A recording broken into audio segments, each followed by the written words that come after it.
अस्सलाम वालेकुम। ये देखें जी, ये बाता कुरैश बिल्डिंग नंबर 902। ये आप देख सकते हैं, ये तकरीबन 1800 से ज़्यादा हाजी हैं और ये 4 स्टॉल लगाए इन्होंने खाने के लिए। तो आप ये नंबर 1 की हालत आप देख सकते हैं। ये देख लें, ये आप देख सकते हैं। ये पहले आपको लाइन दिखाते हैं और उसके बाद आपको डाइनिंग बताते हैं कि ये 2 शिफ्टों में भी खाना नहीं पूरा होगा। ये हाजियों के लिए बहुत सहूलत की है। ये आप देख सकते हैं।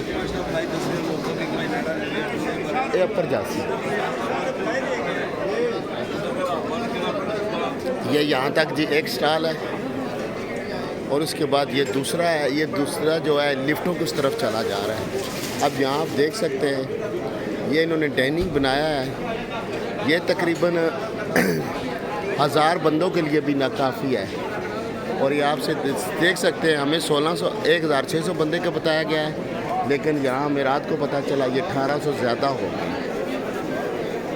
तो अब नमाज़ पढ़ के आए हैं। ये असर तक हमने लाइन में लग के खाना खाना है, उसके बाद असर पढ़नी है और मगरिब के बाद फिर हमने खाने में लग जाना है। और बाता कुरैश जो है, ये जो रिहाइश है, ये मक्का मुकरमा से तकरीबन 8-9 किलोमीटर दूर है। तो हमारी समझ से बाहर है, हम कब जाएंगे हरम में, वहाँ नमाज़ें अदा करेंगे। हमें इस गवर्नमेंट ने इस चक्कर में लगा दिया है, बस उठो, नाश्ता करो, थोड़ी देर रेस्ट करो और उसके बाद 12 बजे का खाना शुरू कर लो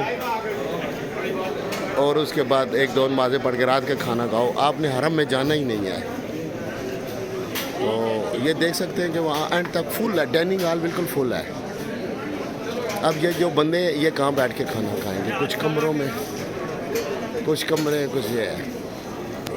तो प्लीज़ ये इंतज़ामिया इसका नोटिस ले और इसमें कोई नज़रसानी करे।